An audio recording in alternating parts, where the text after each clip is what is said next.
మంచిర్యాల జిల్లా బెల్లంపల్లి మున్సిపాలిటీ అన్ని రంగాల్లో అభివృద్ధి చేస్తామన్నారు మున్సిపల్ చైర్మన్ స్వాతి రమేష్.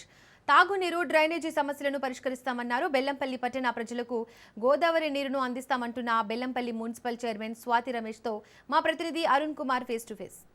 బెల్లంపల్లి 7వ వార్డు మున్సిపల్ కౌన్సిలర్గా గెలుపొంది ఇదైతే బెల్లంపల్లి చైర్మన్ పదవిని చేపట్టినటువంటి దావా స్వాతి రమేష్ గారు మన వెంబడి ఉన్నారు. నిజంగా కూడా బెల్లంపల్లి అభివృద్ధిని ఏ విధంగా ముందుకు తీసుకెళ్తారన్న విషయాలు తెలుసుకునేటువంటి ప్రయత్నం చెప్పండి మేడం. నమస్తే. ముందుగా మీ అందరికీ కూడా కంగ్రాచులేషన్స్. ఎట్లా బెల్లంపల్లి అభివృద్ధికి సంబంధించి ఎటువంటి ప్రణాళికలతో ముందుకెళ్లే అవకాశం ఉంది? థ్యాంక్ యూ అండి. ముందుగా మీకు కృతజ్ఞత తెలియజేస్తున్నాము. ఎమ్మెల్యే సార్ గడ్డం వినోద్ సార్కి ధన్యవాదాలు తెలుపుకుంటున్నాం. ఎందుకంటే ఆయన ఆశీర్వాదంతోనే మాకు మరియు ప్రజల ఆశీర్వాదంతో మాకు ఈ పదవి దక్కింది. మేము ఎల్లవేళలా ప్రజలకి అండగా వినోద్ సార్ ఆధ్వర్యంలో ఆయన ఆదేశాల మేరకు బెల్లంపల్లిని అభివృద్ధి చేయాలని అనుకుంటున్నాం. అదే దిశలో ముందుకు తీసుకుపోదాం అనుకుంటున్నాం. ఏ సమస్యలు ప్రధానంగా మీ దృష్టిలో ఉన్నాయి? ఎట్లా వాటిని ఇంకా ముందు మీరు సాల్వ్ చేసే అవకాశం ఉన్నది? మాకు ముందుగా ఎక్కువగా రోడ్లు, స్ట్రీట్ లైట్లు, కాలువలు ఇవన్నీ కూడా మా దృష్టిలో ఉన్నాయండి. అవన్నీ కూడా ఇప్పటికే మీకు తెలిసే ఉంటుంది.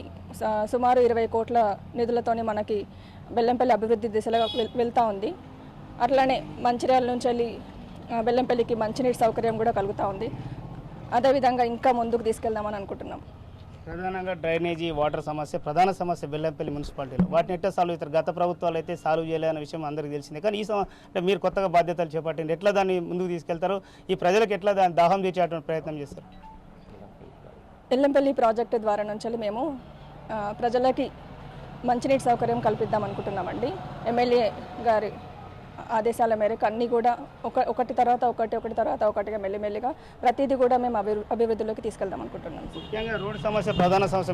మీరు అంత జర్నీ చేస్తూ ఉన్నారు, ఎక్కడ చూసినా కూడా గుంతలమయమైంది, చాలా ప్రమాదాలు జరుగుతున్నాయి. వాటి విషయంలో ఎటువంటి చర్యలు చేపడతారు? మీకు తెలుసు, ఆల్రెడీ ఇప్పటికే రోడ్ల విస్తరణ అనేది జరుగుతూ ఉన్నది.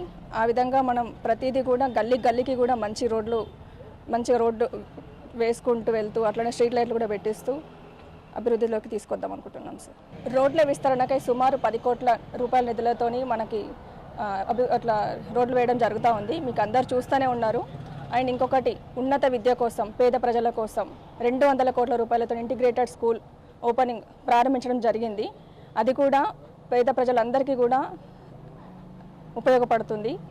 అభిమానం అంటే మీకు ఓట్లేసి గెలిపించినటువంటి బెల్లంపల్లి ప్రజలకు ఏం చెప్పదలుచుకున్నారు?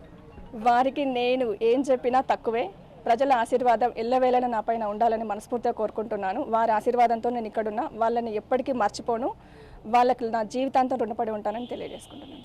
రైట్గా ఏదైతే బెల్లంపల్లి చైర్పర్సన్ స్వాతి గారు తెలుపుతున్నటువంటి పరిస్థితి, ముఖ్యంగా కూడా ఏదైతే ఎమ్మెల్యే గారు అండదండలతో కూడా ఏదైతే ఈ పట్టణంలో ఉన్నటువంటి ఏదైతే అభివృద్ధికి సంబంధించి కూడా ప్రత్యేక ప్రణాళికతో ముందుకెళ్తాం. ముఖ్యంగా కూడా బెల్లంపల్లి నుంచి బెల్లంపల్లికి వచ్చే తాగునీటి సమస్య ప్రధాన సమస్య. ఈ ప్రధాన సమస్యకి ఇప్పటికీ కూడా నిధులు కేటాయించబడినాయి. ఆ సమస్యను ప్రధానంగా దాన్ని అతి త్వరలోనే పూర్తి చేస్తామని చెప్తాను. ముఖ్యంగా స్ట్రీట్ లైట్స్ కావచ్చు, అదేవిధంగా కూడా రోడ్లకు సంబంధించినటువంటి పనులు కూడా త్వరలోనే ఏదైతే మొదలు పెడతాం. ముఖ్యంగా కూడా తమపై అభిమానంతో ఏదైతే నమ్మకంతో గెలిపించినటువంటి పట్టణ ప్రజలందరికీ కూడా అభివృద్ధి దిశగా కూడా ముందుకు తీసుకెళ్లేటువంటి ప్రయత్నం చేస్తున్నైతే పట్టణ ప్రజలకు తెలుపుతున్నటువంటి పరిస్థితి. కెమెరా పర్సన్ శ్రీనివాస్తో అరుణ్ కుమార్, రాజ్ న్యూస్, బెల్లంపల్లి, మంచిర్యాల జిల్లా.